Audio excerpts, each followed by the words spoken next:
Welcome, everyone. Thank you for signing up for this Zoom edition of Student Voices. My name is Kiefer.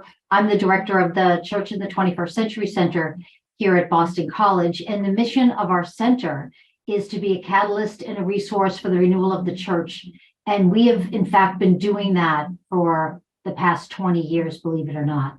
The Student Voices Project plays so beautifully into our mission because we are really focused on young people and engaging young people in their faith so that we can grow a bigger and stronger Catholic church.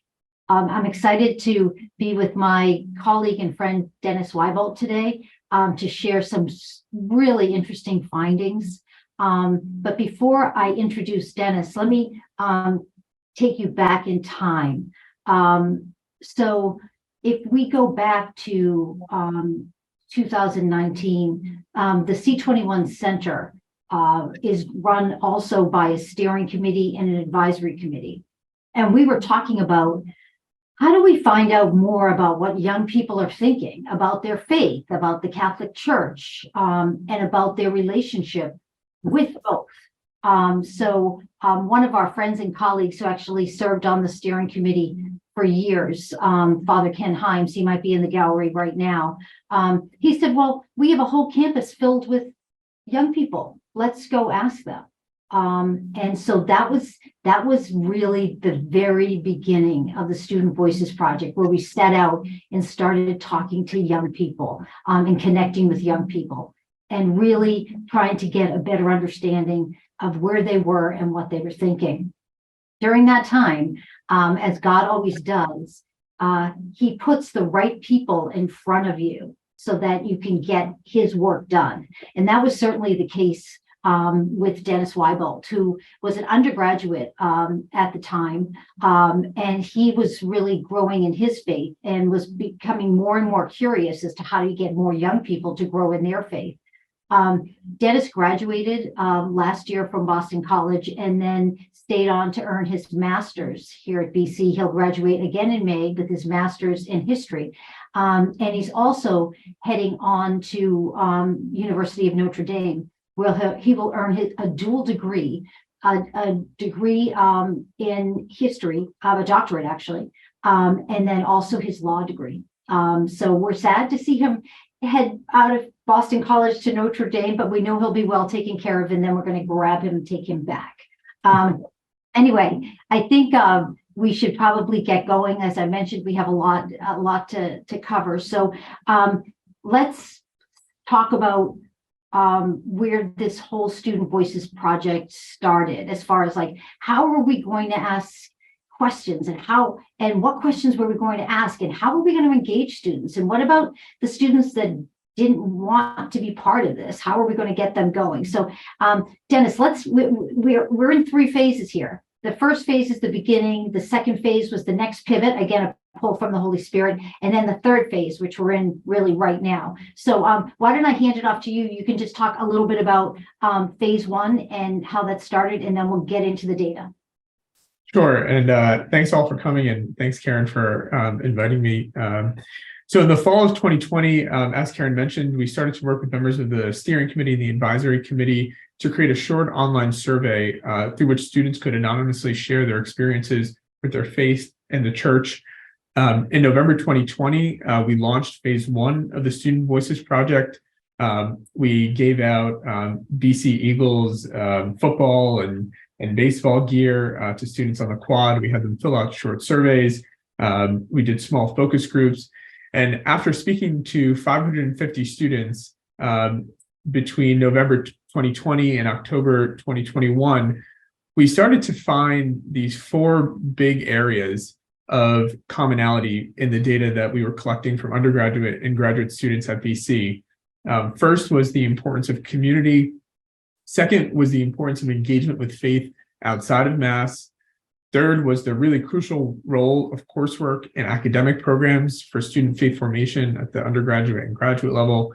And fourth was just the importance of hospitality, students feeling as though they were welcome to Mass and to other areas of faith practice.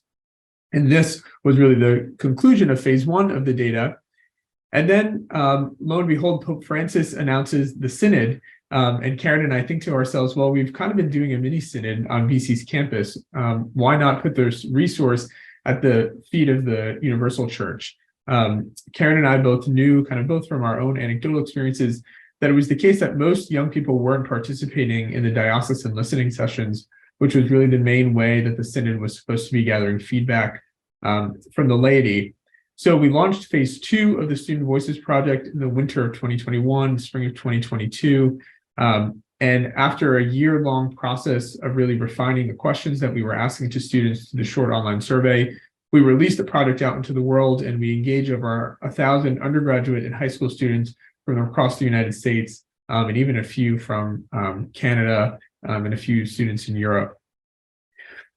As phase 2 concluded, we submitted a report in the last summer, to the Synod on Synodality, kind of synthesizing the 1,500 students we had spoken to between phases 1 and 2 of the project.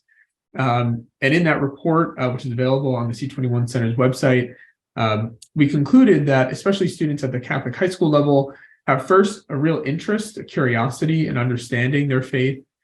Second, a desire for community around their faith. And third, hope for greater engagement between church leaders and young people. So as Karen can attest, we saw a lot of commonalities between the data at the high school and college levels. But we thought to ourselves at the conclusion of the summer of 2022, we've created this great tool, short online survey that actually we'll share in a moment, so you can see the questions that we asked.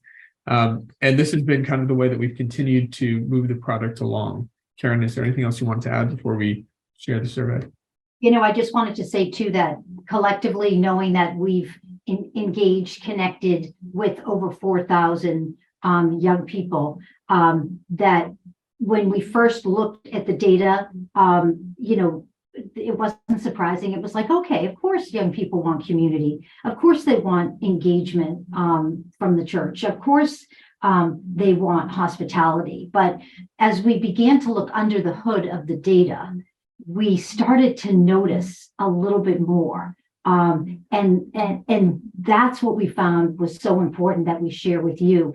Right now, 4,000 voices into this project. We're going to continue it all, but we felt like we needed to share what we think is good news about the voices that we've talked to. So I think right now, let's just go through the questions and then we'll start. We're going to give you 10 takeaways that you can basically bring back to your classroom, to your parish, to your own home and learn something from them. So Dennis, why don't we get the slide up that showcases the questions? Sure. So as Karen mentioned, so after we concluded our report for the Synod last summer, we began to partner with high schools and parishes across the country to bring the Student Voices Project's diagnostic tool and put them at the service of high schools and parishes that might not have the resources otherwise to get a pulse on their young students' faith. So to date now, we've engaged with over 4,000 students, and we've asked these students 5 questions, all accessible on a Google form that's completely anonymous. First, what's been your best experience with the church? Second, what's been your worst experience with the church? Third, where do you see God working in your life? Fourth, how has, insert school name, insert parish name, helped you grow your faith in the past? And finally, how can your school or parish help you grow your faith in the future? So, as we mentioned, kind of now as we've over the course of this year and moving in the future, the center is continuing to work with high schools and parishes across the country to put this diagnostic tool at the service of those school and parish leaders, so that through these 5 questions in a short, digitally accessible survey, they can get a better sense of their students' faith and how their current offerings might be enhanced for youth ministry. And we do that by offering each student at each high school or parish a full report on their data. We actually go in and do a forensic on the data, but we also give them back the raw data, which is part of the Google form, which is fascinating too. In a little bit, I'm going to introduce one of our friends and colleagues, president of Catholic Memorial, who participated in the Student Voices Project and then got all of the Christian Brothers schools across the country and in Canada to participate as well, so that he can talk a little bit about his experience. That said, let's get into the findings because they're absolutely fascinating. Dennis, let's start with finding number one, openness, right? There's a complete openness by young people to faith and what faith might look like, and also to Catholicism and the sacraments, and they're incredibly curious. Now we think back, and anyone out there who is 28 years old, and that would include our colleagues like Andrew and Eileen, and a couple of my daughters for sure, they were making their first communion when the sexual abuse crisis broke in Boston. So, or around the church. And so they remember very much not only how that affected their families, but also their friends and their friends' families and kind of fallen away Catholics. In this particular group of student voices, they are 10 plus years younger, 10 to 12 to 13 years younger. They didn't bring up the sexual abuse crisis. It wasn't even relevant to them, which we found hopeful. Not that, you know, we need to focus on that in the church, but they're too young for it to really matter. So there's an opportunity there for them to be open. Dennis, if you want to talk about maybe God talk. Yeah, sure. So our first major finding was students' openness to faith. This made itself clear in the data in a few different ways. One was intellectual curiosity. As we'll see in a later finding, students really identified coursework, both at the high school and college level, as central to their faith formation, getting a better understanding of what the Catholic faith meant, both for students who were and were not Catholic. And it might be helpful to mention that we surveyed students who both were Catholic and non-Catholic. And in the overall data sample of about 4,000, around 70% were Catholic. So we got voices both from people coming from inside and outside of the church. We found an openness to prayer and other forms of religious practice. We'll talk later about what that really meant. An openness to sharing their experiences with us. Karen and I found that the anonymity of the online forum allowed students in a very easy way to share what their experience has been with the church. An openness to sacramentality, a real sense of mystery around the liturgy, and we'll find in a later finding about how students interacted with the liturgy. A sense of openness to searching for God in the everyday. We'll return later to the importance of relationships and mentorship. And then finally, as Karen mentioned, God talk.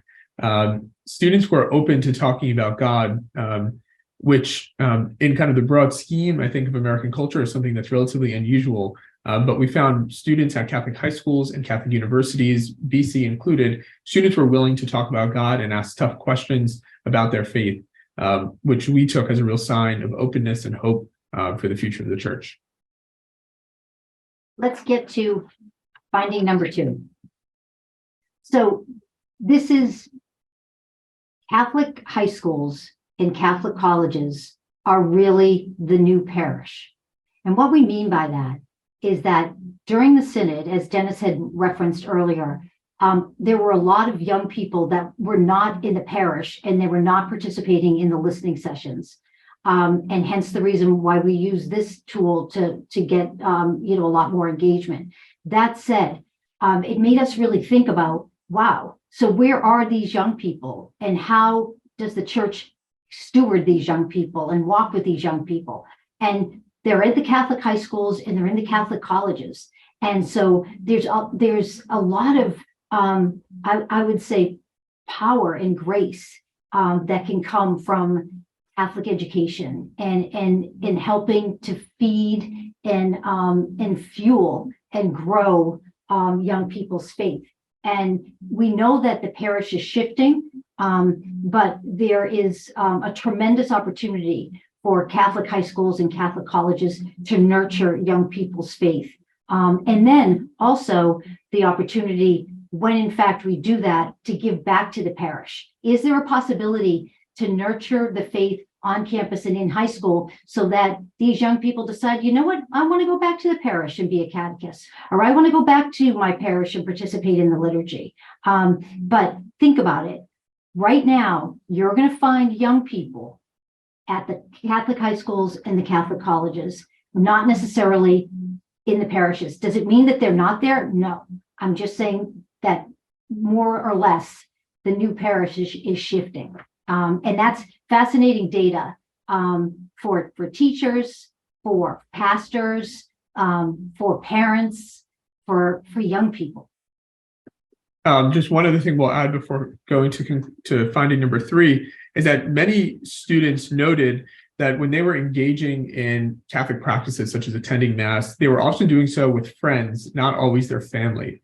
Especially students at the high school level indicated an appreciation for the availability of the sacraments at their local Catholic high school, because on Sunday they weren't going to Mass with their families. So it was really their experience of Catholic education that was nurturing and sustaining their faith, not so much, involvement with their family. And that wasn't to say that students weren't always going to Mass with their family on Sunday, but that there was a notable amount of respondents who indicated that it was really their experience of Catholic education that had kept their faith alive. So moving on to our third finding, and this was directly informed by the question we asked students, what's been your worst experience in the church? And there was a majority of students across every demographic and across every phase of the project who could not articulate a worst experience in the church. There was, as Karen mentioned, relatively little discussion of controversies in the church, whether those be about social issues or anything else. And those who did articulate a worse experience largely talked about things like the length of Mass, a bad homily, and a sad experience going to a funeral. So as Karen and I really tried to think about what this lack of young people's ability to articulate by a pretty wide margin a worse experience in the church, that means either one or two things. Either A, students don't have enough experiences in the church really to articulate a worse experience, or B, they're just not having worse experiences and they're actually really enjoying their time in the church. And to an extent, it can be both. A lot of students at the high school level, Karen and I were just recently at a local high school speaking to students live about the synod. And when we asked them, do you like your Catholic high school experience? Every hand shot up. So I think it could be both, but the fact that students aren't able to articulate a worse experience is really notable finding, and something that I think breaks with how we popularly imagine young people's experience in the church. You know what, too, Dennis, we might bring up that when we were talking to some of the college age students, they did mention kind of the hypocrisy of the church and kind of not welcoming people. But then when you got at the high school level, that didn't really show up at all. Right. To, again, paying attention to the demographic shift that we're all facing right now. And maybe that can work to our advantage. Finding number 4. Again, for those of you that are taking notes, know that we are going to send you a complete PowerPoint of our findings and everything that we review today. So sit back and just relax and just listen. Finding number 4, the importance of relationships and mentors. So across the data, again, across every demographic, students articulated that their experience of God was mediated through their relationships, especially with family and friends. We can't tell you how many times students said that one conversation made a difference in their life, whether that be with a coach, especially at the high school level, a teacher, or another member of kind of a Catholic educational institution. And it really led Karen and I to note to ourselves that mentors and staff at Catholic high schools and universities were really central to students' faith formation. This was a finding across the data. And we couldn't emphasize enough to those Catholic educators that we've spoken with throughout the course of these last 3 or so years, that they are some of the church's most valuable assets to helping students grow in faith. It was amazing too. Some of the students that actually talked about a conversation they might have had 2 years ago or 3 years ago that stayed with them and how important that was. So I really want to take my hat off to all the educators out there that are doing the work every single day just being there, walking with these young people, it matters greatly, and they need you greatly. So that was really loud and clear. Our fifth finding was about the liturgy. Students expressed a curiosity about the mystery of the Mass and a desire to learn more about what is happening in the Mass. As I mentioned earlier, they articulated that they enjoyed the opportunity to attend Mass at their school, whether that be at the high school or college level, because young people weren't always going to Mass on Sundays with their families. Students also expressed by a wide margin that aesthetic experiences, especially of music during church and the architecture in their church, was crucial to their experience of God and their experience during the Mass. This also came through as students articulated their desire to participate in the liturgy, especially through singing and to a lesser extent through reading at the Mass or being an altar server. This was something that was a major finding of the high school age data in particular, although it was also present to a lesser extent at the college level. Finally, their experience of the liturgy was enhanced when they went with their friends. And this really gets to the sense of community that we found across every question, no matter how we asked. Students really enjoyed the opportunity to be together with those whom they loved, celebrating the Mass. At the high school level in particular, and especially at single-sex high schools, especially all boys high schools, I can't tell you how many times we heard young people say, I love going to Mass with my brothers. I love the sense of brotherhood that's formed when we all go to school-wide Mass together. We found this in many different high schools in many different geographic regions. And then finally, students articulated that the length of Mass and homilies that seem disconnected with young people can create negative experiences. So this is something that obviously I'm sure everyone's heard anecdotally, but it was certainly something that came through in the data pretty strongly. You know what, too, Dennis, I wanted to bring up one additional point is that the students talking about the importance of access to Mass, and even the high schools that are give an opportunity for students to go to daily Mass if they want to in the morning, or just the opportunity to come together as a school, or even, a parish, a special Mass. They wanted more access, and they appreciated the access. Exactly. So coming down the home stretch now, finding number 6 was sacramentality. Students, much to I think both Karen and my surprise, especially at the high school level, noted the importance of confession and the availability of confession. This was articulated in different proportions based on those high school, largely because of the availability of the sacrament was different at different high schools. But those high schools that made confession a regular part of their students' faith formation and made it available to them, we can't tell you how many times students noted the importance of it. And as Karen's always said, students, there's a lot of difficulties that face students at the high school and college levels, and students really expressed that they were able to take some of the weight off their shoulders by going to confession. So the extent to which Catholic high schools were incorporating confession as a regular part of their faith formation, students really did appreciate that. And they appreciated it not because they were forced to go, but because they had the option to go. And that was also something that students really wanted to make their faith their own. They want the option to do things. They don't so much want to be forced to participating in a certain way. One thing too, the one word that kept coming up regarding confession is they kept using the word shame. They felt like when they went to confession that they let go of shame, whatever that shame looked like, which, I mean, that right there is just a beautiful gift that we can give our young people. Also, to how much they appreciated the conversation with the priest, and how that again stayed with them, and forgiveness. And lastly, on sacramentality, students' best experiences, when they ask them what's been your best experience in the church, a plurality of students often tied their best experience to the church to an experience related to the sacraments. So whether that be their confirmation, first communion, or something like that. And when they did so, they often said that because they saw it as a sign that they were making their faith their own. And again, we saw that really across the sacraments, and the availability thereof was really important to young people. Our seventh finding was about the Catholic intellectual tradition. Especially at the college level, I can't overstate enough the importance of engagement with the Catholic intellectual tradition in the first year.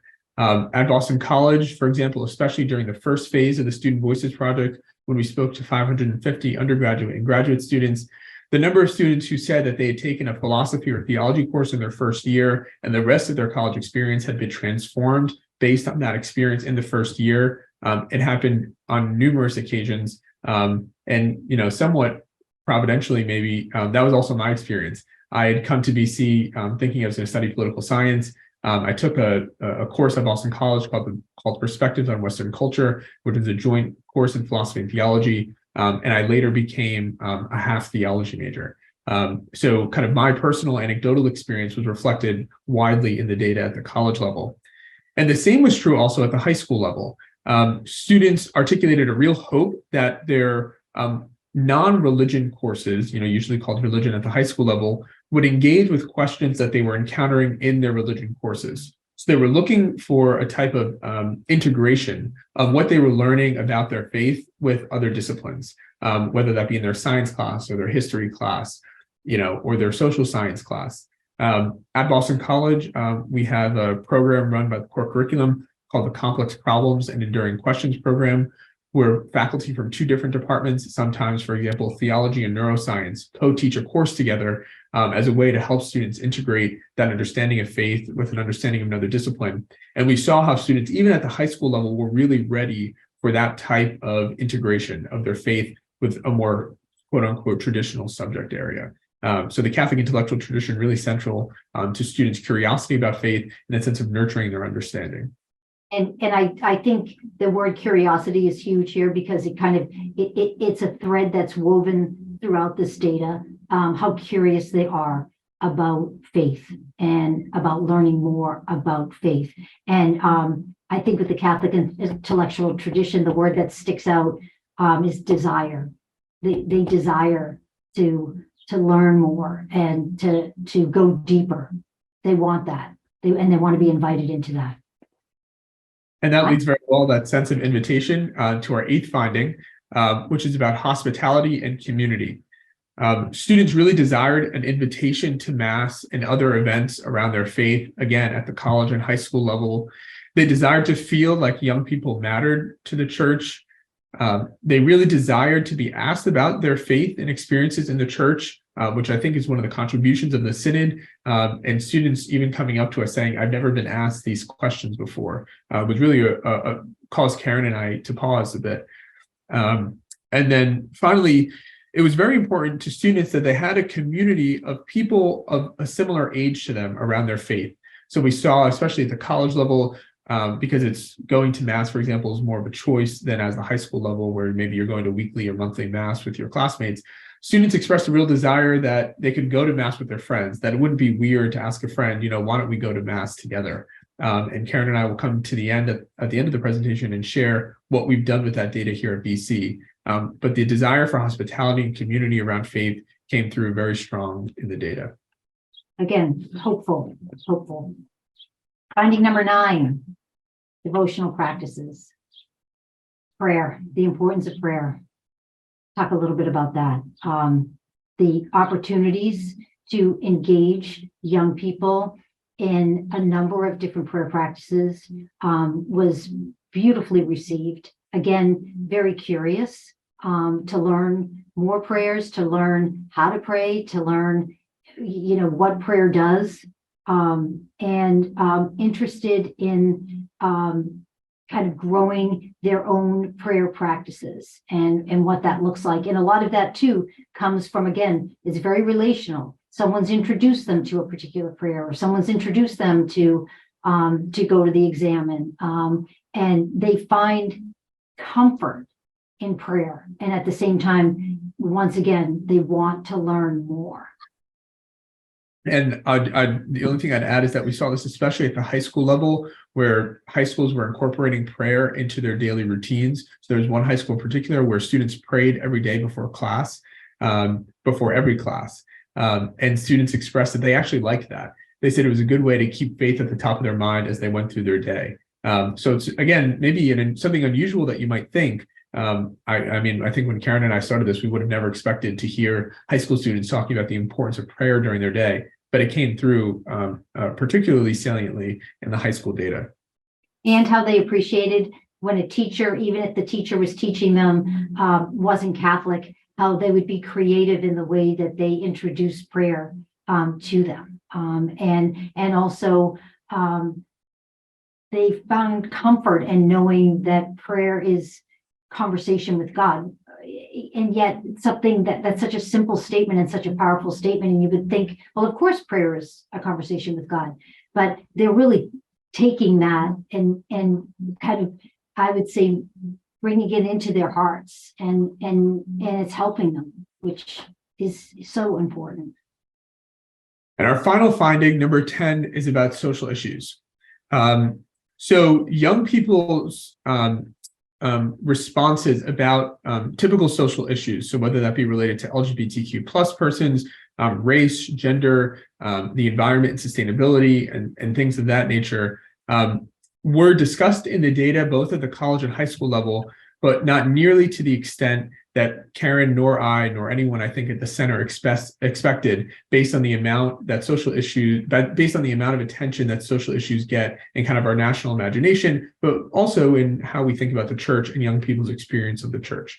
There was of all the students that we surveyed, that 4,000, there was a quantitative minority, a notable minority, who articulated that their faith had been adversely affected by church teaching, for example, issues related to women's ordination. But I think Karen and I were both struck by the fact that students were not talking about these issues to the proportion that that we would have expected based on the amount of attention that the issues get in kind of our national vocabulary. So that isn't to say that these issues weren't important to young people, nor that they weren't engaged with them, but that when we ask students, what's been your best experience in the church? Where do you see God working in your life? How can your school help you grow in faith? Students weren't talking about these social issues. They were talking about intellectual curiosity, a real desire to understand faith better. So I think there's an important finding and a sign of hope that the church still has an opportunity to engage in dialogue with students about difficult social issues, but not so much to the extent that those conversations will be a detriment to young people's faith, but rather might help enhance the way they understand their faith. I think too, we're going to leave some time just so that you can ask us more information, because we're kind of, in some respects, painting this with a broad brush. I mean, this is like thousands and thousands and thousands and thousands and thousands of data points, you know, that we're just trying to review for you.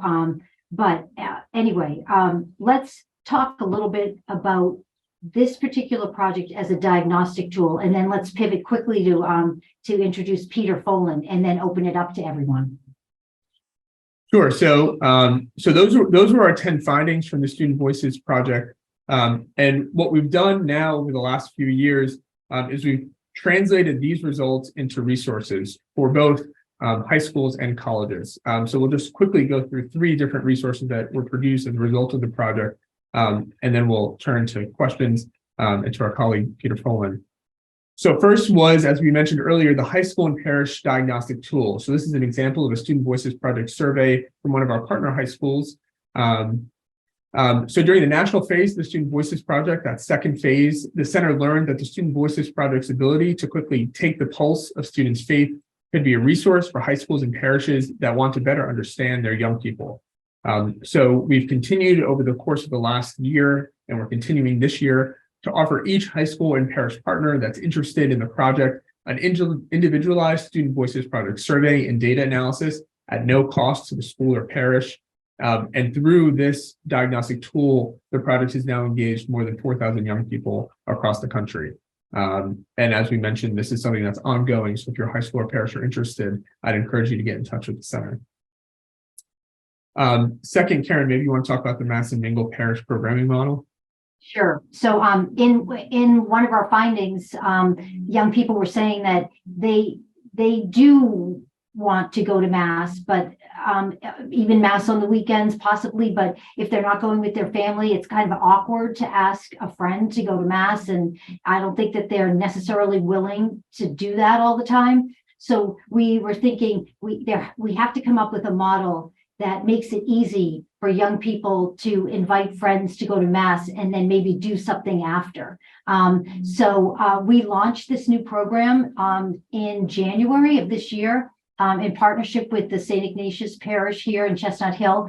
It's called Mass and Mingle. And what we do is we invite young 20 and 30 somethings from the Boston area to come to 5 o'clock mass once a month at St. Ignatius Church. They go to 5 p.m. mass, and then at 6 o'clock, they walk literally across the street, not down in the basement of the church, but across the street to this like beautiful, function room, small but at the same time, comforting and fun. And that's where we host the mingle. And every mingle's different. We give them a chance, like the first mingle, it was just like cocktails and hors d'oeuvres and a chance for them to meet other people. We've had sit-down dinners, we've had speakers, we've had a chance for them to answer the big questions, having conversation starters. We quickly grew that community of 20 to 30 somethings to 325 members, almost overnight. And now once a month, every Sunday night, once a month on a Sunday night, we have a mingle. Our next mingle is this Sunday. It's April 30th. And we're getting between the first mingle, we had 150 young people show. Now that we're doing sit-down dinners, we're trying to limit it a little bit, but we're getting engagement between 80 and 100 young people at these mass and mingles. Again, this is a pilot program. This was born out of this data, and it's working.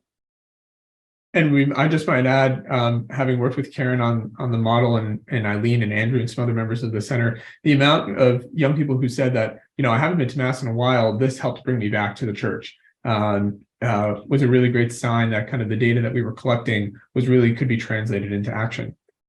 And then finally, honestly too, it's probably the only model out there where we actually, mass is the gateway. You come through mass to get to the mingle. And then finally, for those in the audience who are engaged in youth ministry, maybe at the college level, we started at Boston College this year the Spirituality Shot program, which was again born out of the Student Voices Project data, where students express a desire for engagement with faith outside of mass in kind of an intimate, community-centered way. That didn't require a lot of catechesis. They weren't learning a new lesson that day, but they were having a conversation with someone on campus, a respected member of the campus community, who was just engaging them in conversation about something that was interesting to them about faith. So our first spirituality shot, which is pictured here on the left, was with Jessie Graff, a member of the residential ministry team here. And she spoke, we had a conversation about finding gratitude and uncertainty. And Jessie shared the way that her faith had really helped guide her through uncertain times in her life. So this was just another example of many of the way that we were able to translate Student Voices Project data into practice. One final thing I do want to mention, and then I want to switch over to Peter Folan and then open it up, is that we mentioned in the findings how important prayer was to a lot of young people. And about a year ago, we launched an online prayer initiative, which many of you might be a part of. It's called Pray It Forward. We pray together at 4 o'clock for 15 minutes every Wednesday. It's going on now next door. And we invite people to open up with an opening prayer. We read the gospel. Anyone can offer a 2-minute reflection. We open it up for our prayer intentions, and we close with prayer. We started that online community, 50 people. Now it's close to 900. And it's an opportunity, again, for high schools and parishes to do it with their own community online during midweek, and also a great way to connect networks together. So you don't necessarily just have to pray for 15 minutes with your own high school. You could actually pray with many other high schools too. So again, Pray It Forward. It's another model that's on our website. Let's shift in here from our friend Peter Folan.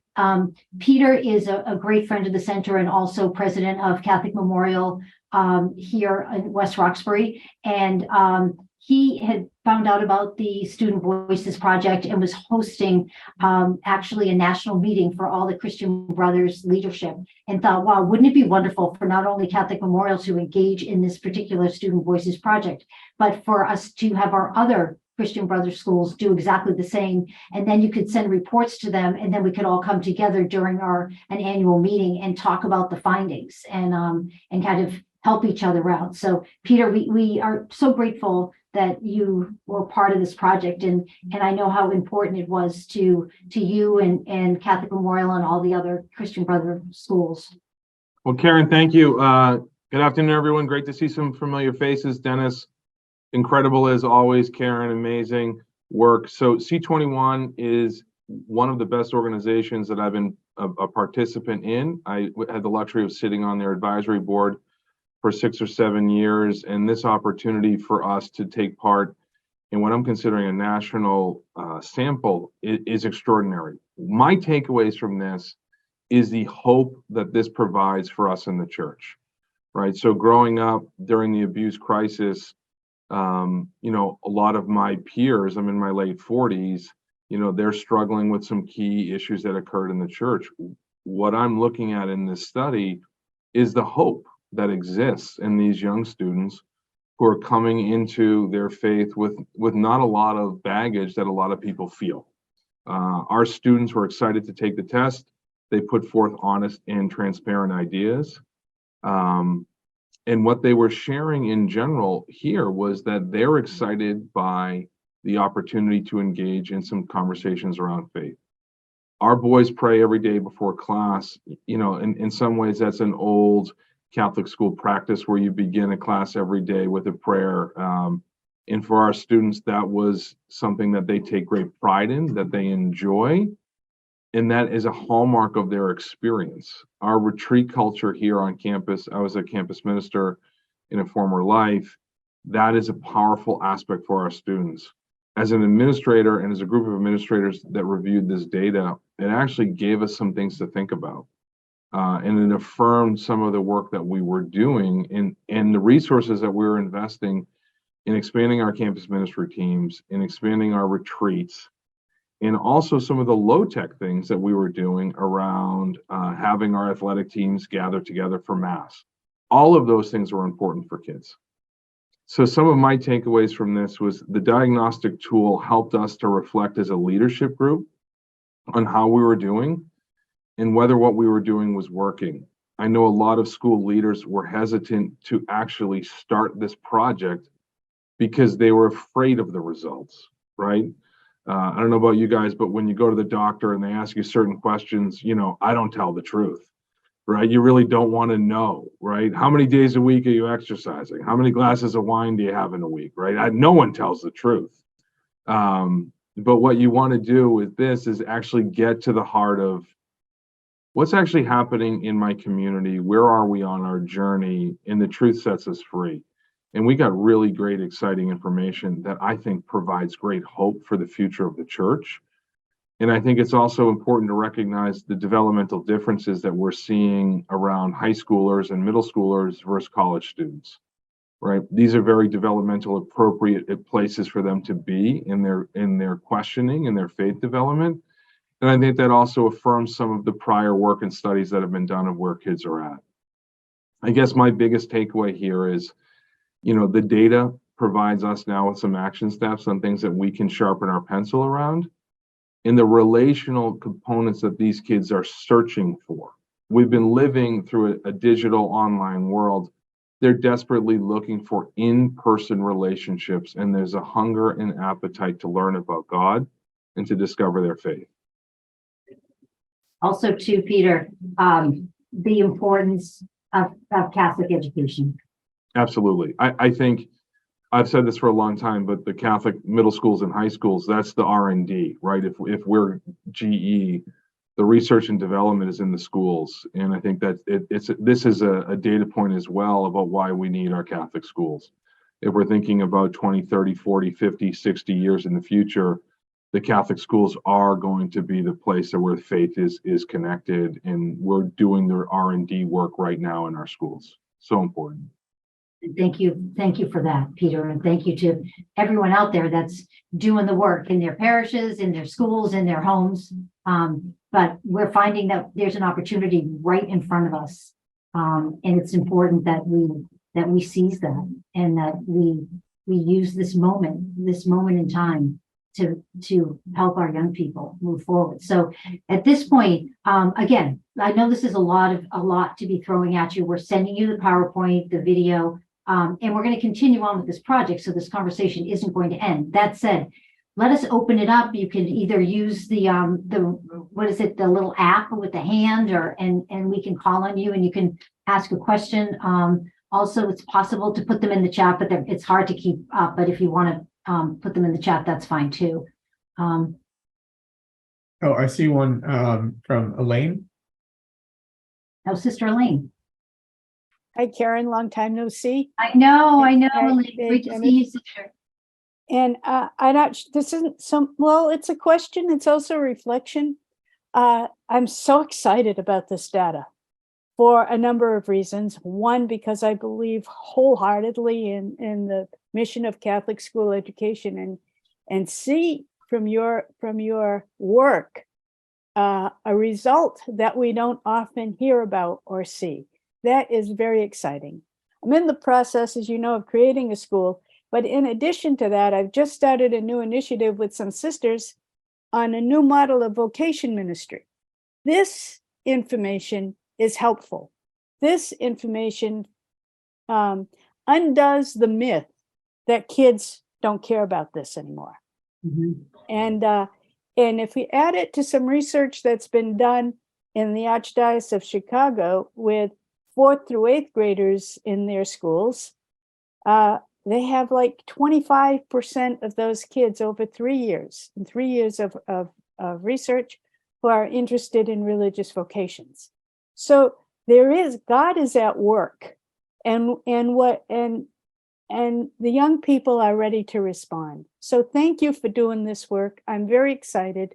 I can't wait to share it with other people. Thank you. Yes, we have to spread the good news, Sister Elaine. Yes. The good news, it's not all bad news. There's wonderful opportunity here. We have Katie. Hi, there's so much information and such amazing work. Thank you for sharing it. If we were going to take one takeaway, we're able to do one thing first in our parishes, our schools, our dioceses, what do you think is your number one recommendation, first thing we should do tomorrow?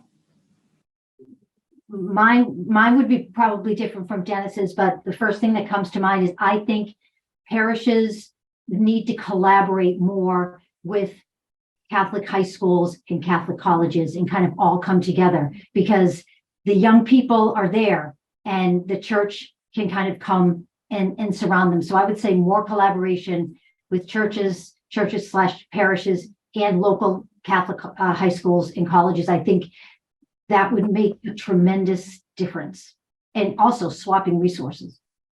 I would say, and this is actually a compliment also to Karen's answer, is that is to engage. This is easier in schools than it is in parishes, but to engage the Catholic intellectual tradition with young people.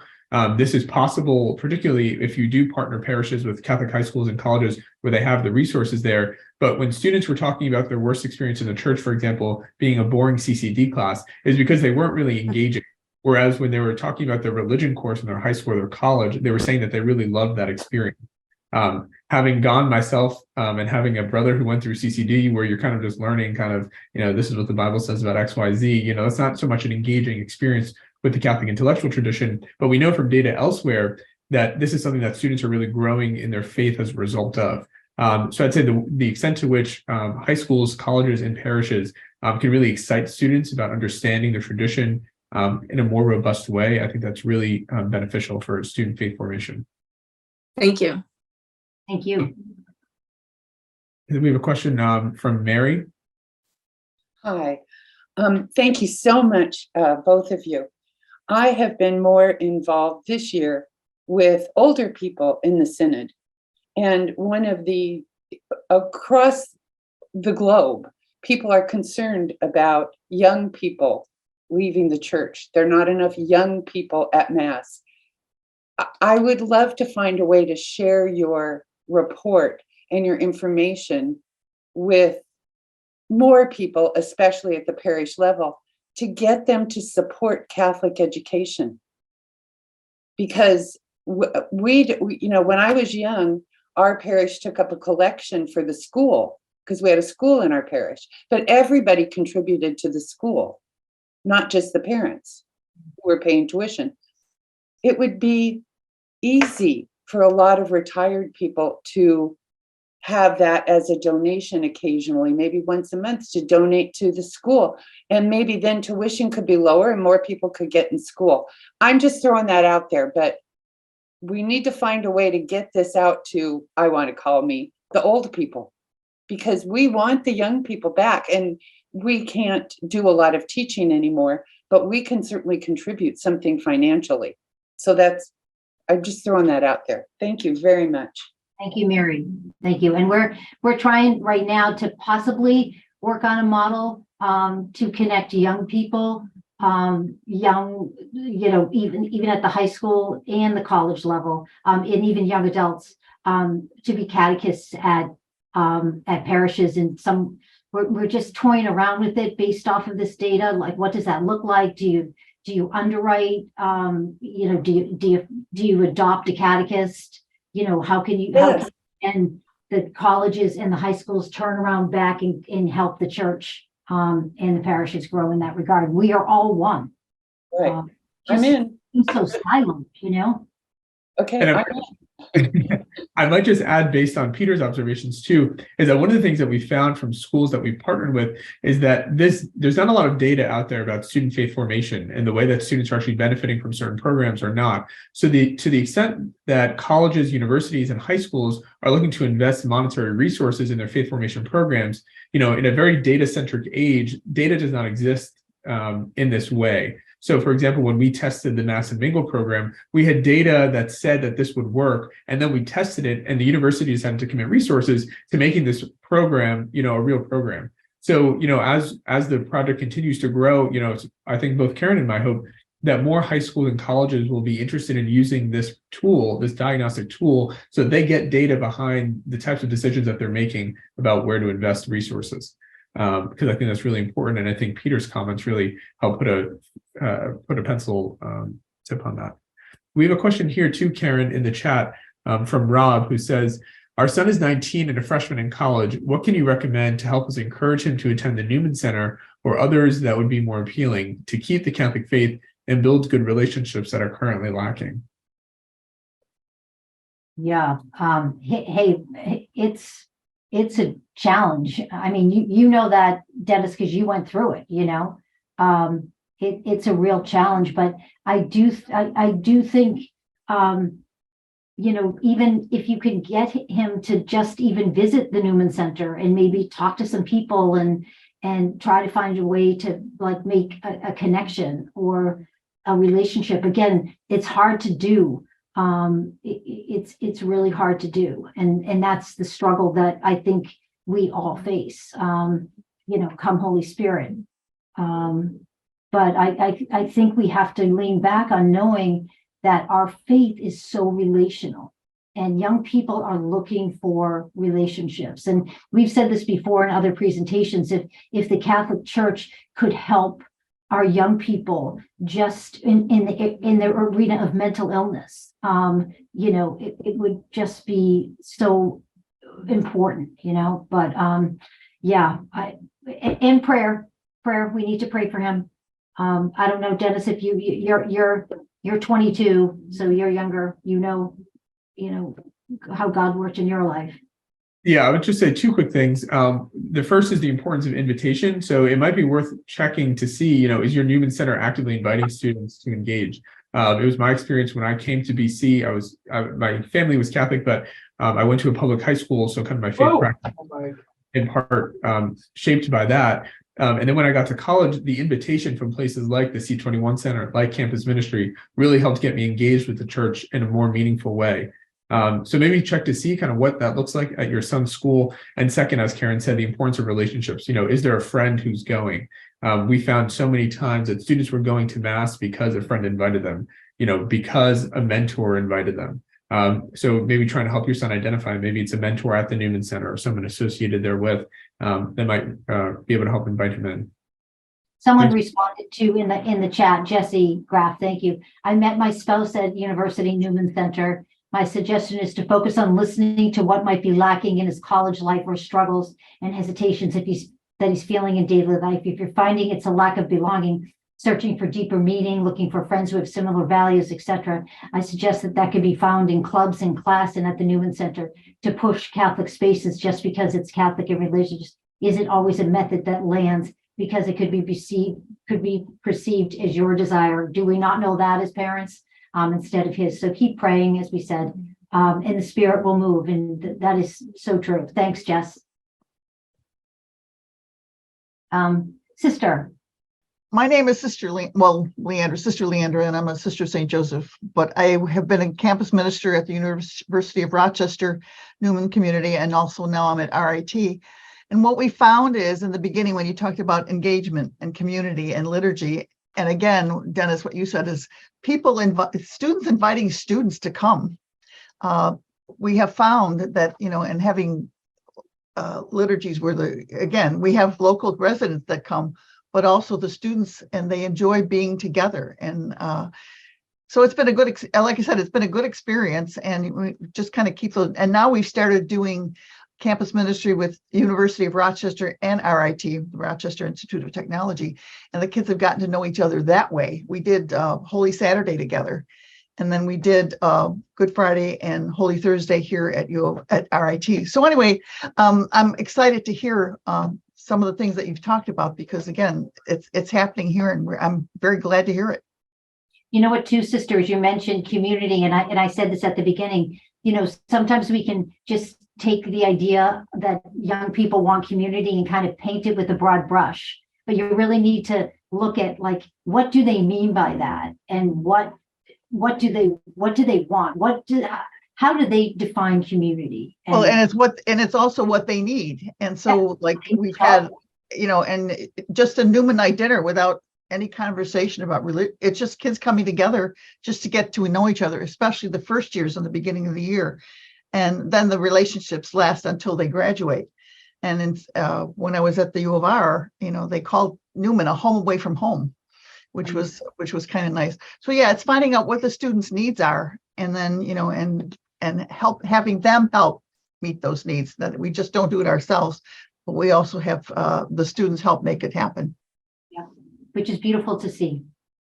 Father Jim, how are you, Father Jim? I'm wonderful, Karen. I thank you very much for this. I think if there's anything that this has said to me, is Dennis is the key. And if we're going to get to young people, what we need to do is have a program like Sister was talking about, where the young people become missionaries on campus, and they're inviting their friends to come and be part of the community. Dennis spoke so articulately, and it's obvious of the growth that has happened at Boston College and the difference that it's make.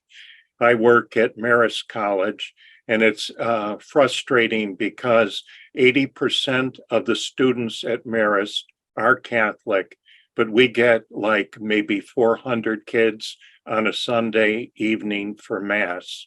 And one of the things that needs to happen, from what I can see, is not only doing Mass, but there has to be some kind of social component along with Mass. So it's not like Holy Mother, the Church is taking care of you, and what we're going to do is give you the sacraments, but we're not going to have any personal aspect to it. When you have young people who are personable and able to bring other people in, I can't agree more that friendship is essential to spreading faith. Thank you. Thank you, Father Jim. Good to see you. And thank you for your kind words. My suggestion would be try Mass and Mingle, to the extent that, we can grow that Mass and Mingle. Even a predecessor to Mass and Mingle, we called it Sunday on Sundays. So ice cream Sundays after Sunday Mass. It was a much smaller, kind of more easy thing than setting up a whole dinner and everything. But there really are ways to make it easy. And maybe the first time you invite a friend to Mass because you want to go to the social after, but it gets you curious about the Mass if you haven't been in a while. And then the second or third time you're going to really engage in the Mass more. That's been our experience at BC. And I think it can be at other universities too. I have a question. Tom Shively at St. Joseph's University Campus Ministry. I was intrigued with your spirituality shot program that was mentioned, and I've kind of been tooling around online and on the website and that sort of thing to see if there was any more information about that in particular. Is there anywhere, I'm just curious, it sounds very simple, a 30-minute informal conversation in the residence hall, but I was wondering if there's any more particular information about that anywhere. Yeah, we can easily get that to you, Thomas. That was actually, again, a pilot program, and Jessie Graff, who was just answering so kindly in the chat, she helped us kind of launch that program. And again, simple. But we can certainly get that to you if you want to send us an email at church21@bc.edu. For sure, we can get you that information. And also, too, I don't know if you know about Agape Latte, but that's another program. Yeah, thank you. A derivative of. Yes. Excellent. Thank you very much. Thank you. Anyone else? You know, as we wind down here, respecting your time, it's 4:04. Again, I want to thank Dennis for all of his work. And again, to Father Ken Himes. I did see him here. I don't know if he's gone, but just for his God wink and kind of just getting this all started. And then we'll see where we go. I mean, next year, our hope is we come back to you and we say, you know, we've talked to 20,000 students. This is some more data. We continue to learn, we continue to grow. And again, I think it's so important that we honor the relationships that we have, not only within our own community and our own schools and in our own parishes, and realize that we all need each other. And picking up the phone or sending an email or doing whatever to try to connect with one another, parish to parish, school to school, you know, Catholic to Catholic, and try to see if we can help each other out, because you know, we really do need each other, and our young people need us. So anyway, thank you for being with us. And if you have any other questions that you didn't feel like asking, or you didn't think of them, please send us an email at church21@bc.edu. And thank you so much for your time and all that you do for our church, and for all that you do for so many others, that's for sure. So again, thank you for coming. Thanks, Dennis. Appreciate it. Peter Fulham, thank you so much for being part of our conversation. Thanks, everyone. Thank you.